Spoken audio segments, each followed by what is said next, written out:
Let the words of my mouth and the meditations of our hearts be acceptable in your sight, O Lord, our rock and our Redeemer. Amen.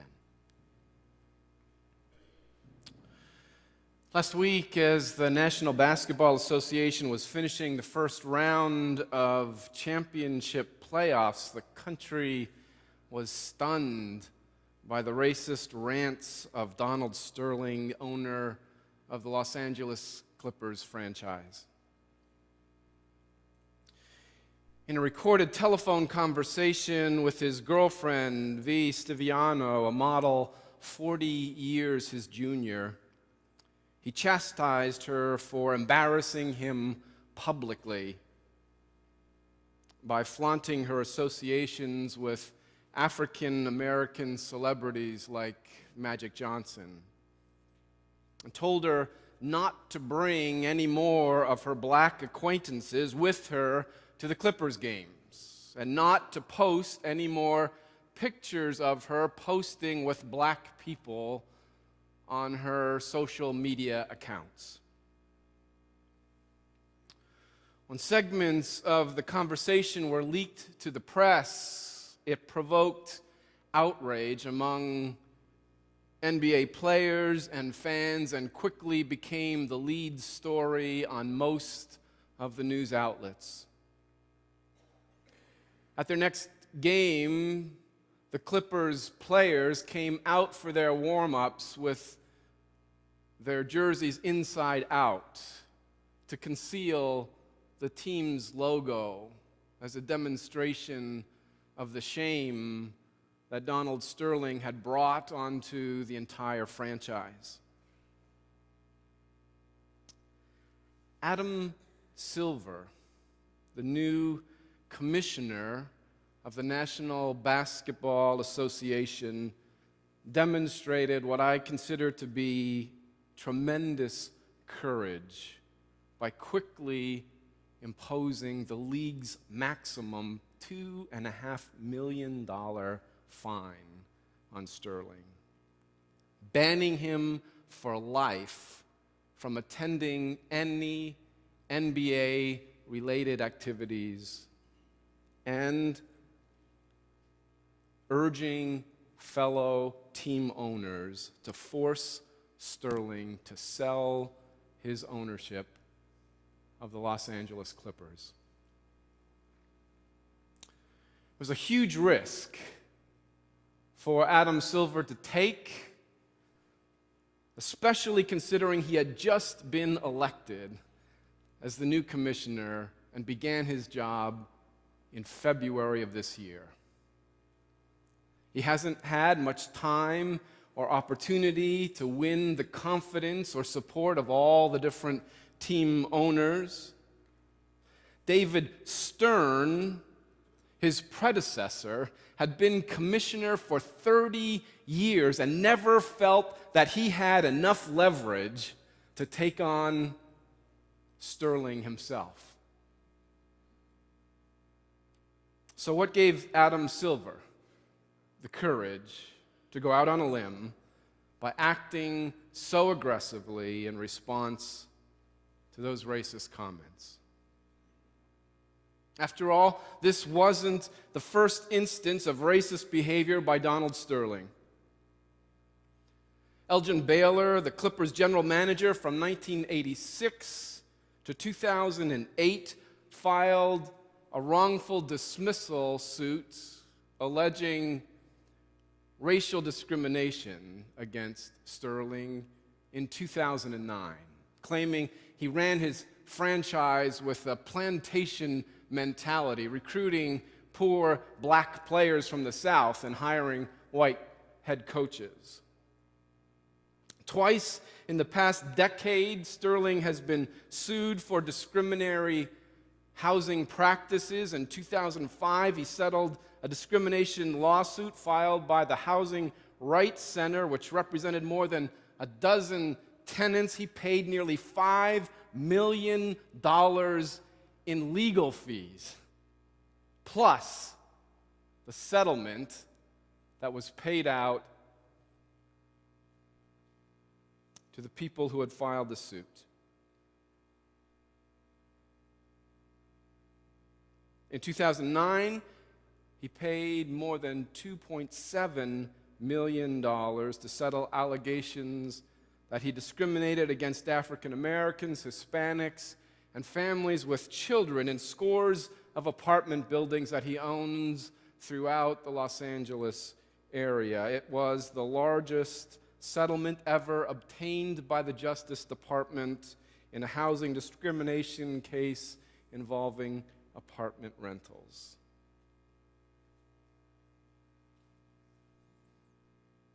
Sterling's racist behavior is not new news. But nobody in the National Basketball Association ever made a big deal of it in the past. He was never asked by the league to publicly apologize or to promise never to engage in discriminatory practices again. He was never fined or suspended or banned or pressured to give up his ownership of a team. Why did Adam Silver make such a big fuss about it this time? After all, the poor guy is 80 years old. He has prostate cancer. He looks like death warmed over. He's puffy and overweight. He probably has high blood pressure, elevated cholesterol. He's going to be dead soon. This whole thing's going to be over and forgotten about. Why make such a big stink over one racist owner?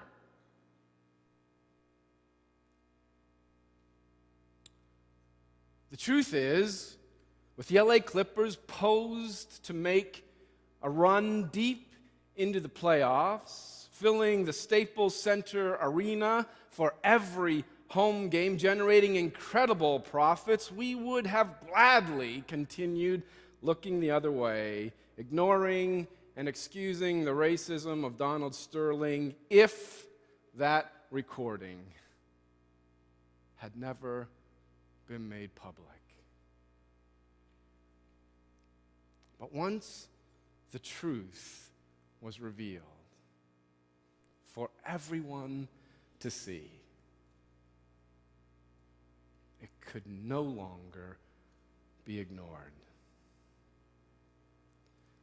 I believe Adam Silver did a courageous thing by acting so quickly, so decisively, to demonstrate the NBA's refusal to tolerate racism. It is always easier to ignore things, to look the other way, to keep our mouths shut.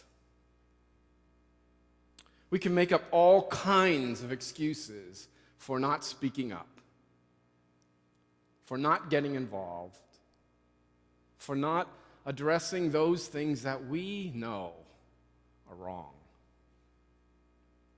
We can write off people like Donald Sterling as jerks and not give them any more of our time or energy.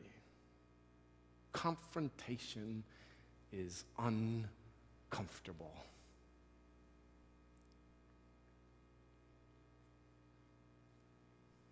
But silence gives consent.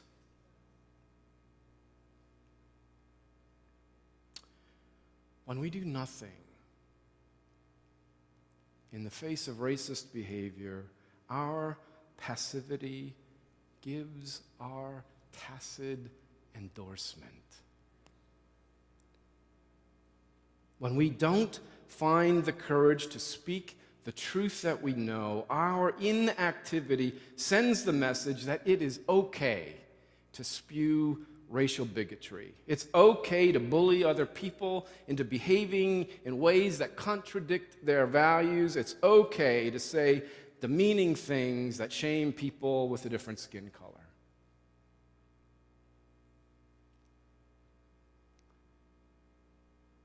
In her book, Daring Greatly, Brené Brown reminds us that being in relationships of authentic connection requires great courage.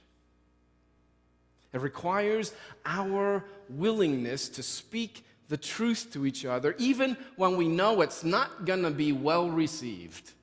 Even when we know it's going to hurt someone's feelings, get them angry, maybe even cause them to reject us. Authentic connections are relationships that are rooted in mutual care and compassion. That means we always have to be willing to do and say the things that are necessary to help each other become the best human beings that we are capable of being. And sometimes that means telling the truth about things that we would rather ignore, rather forget, rather hide. That's exactly what was happening in the conversation we heard this morning between the prophet Nathan and King David. Nathan wasn't trying to ruin David's life. He wasn't being vindictive. He didn't have a grudge against David. He didn't want to see David publicly humiliated, exposed for his hypocrisy, stripped of his authority. On the contrary, Nathan had deep respect for David. He believed that David was the one anointed by God to rule in justice and mercy over the people of Israel. He knew that David had the right gifts and the right temperament to be an effective leader. Because of that, Nathan could not ignore the treachery that David had perpetrated. He cared too much for David to allow him to get further entangled in deceit and corruption. Nathan knew that if David allowed his own integrity to be compromised, that his ability to lead would be compromised. And so he screwed up his courage. And he approached the king with news that he knew David would not like. First, Nathan told David a story about two men, one who was rich and one who was poor. The rich man had many flocks and herds. The poor man had just one ewe lamb, a lamb that he treated as the family pet. One day, a traveler came to stay with the rich man, and instead of taking a lamb from his own flock, the rich man slaughtered the poor man's pet and served him up for dinner. David was outraged by the injustice and announced, "This person deserves to die. He shall pay back the poor man 4 times the value of the lamb for his failure to show pity." And Nathan said to David, "You are the man." And then Nathan revealed to David that he knew everything. He knew all about his illicit affair with Bathsheba. He knew about the child he had fathered by her. He knew about David's complicity in a plot to have her husband Uriah slain on the field of battle. He knew the hypocrisy of David pretending to show pity on the grieving widow by receiving her into his household and raising the hero's child as his own. It took tremendous courage for Nathan to speak the truth to the king. David had the power to kill Nathan. He had the power to make his life a living hell. He could have denied the truth, and if it came out in public, it would have been one man's story against the others. David was rich and powerful and popular. He had much more credibility with the public than this relatively unknown prophet. Nathan took a huge risk by refusing to remain silent and confronting David about his complicity. But by telling the truth about the treachery that David had gotten tangled up in his efforts to cover up his affair with Bathsheba, Nathan brought David back to his authentic self, to his true self, to his godly self.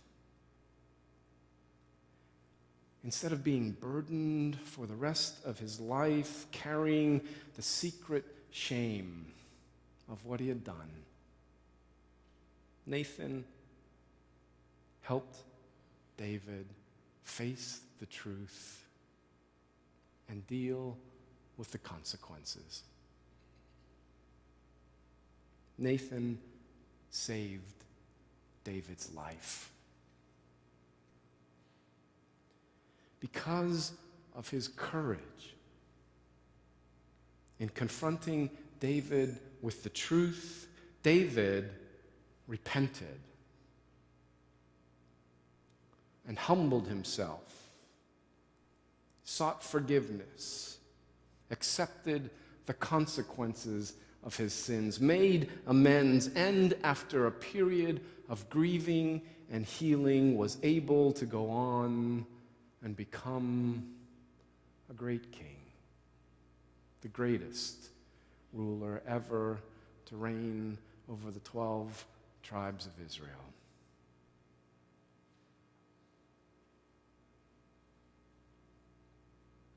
It is always easier to ignore things, to look the other way, to remain silent. Confrontation is uncomfortable,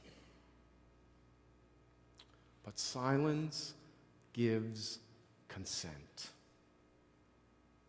Every time we choose not to intervene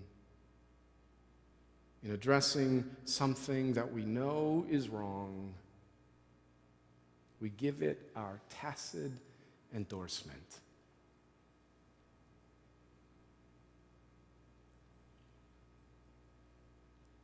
Authentic connections require the courage to tell the truth, even when we know it won't be well received.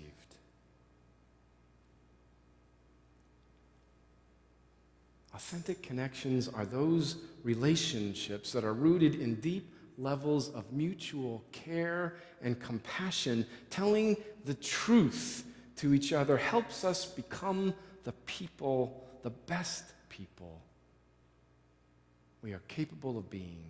It brings us back to our authentic selves, our best selves, our godly selves. So may the boldness of Nathan, the ancient prophet of Israel, and Adam Silver, the new commissioner of the NBA, and countless other truth tellers inspire all of us with the courage to dare greatly as we live lives of authentic connection. Amen.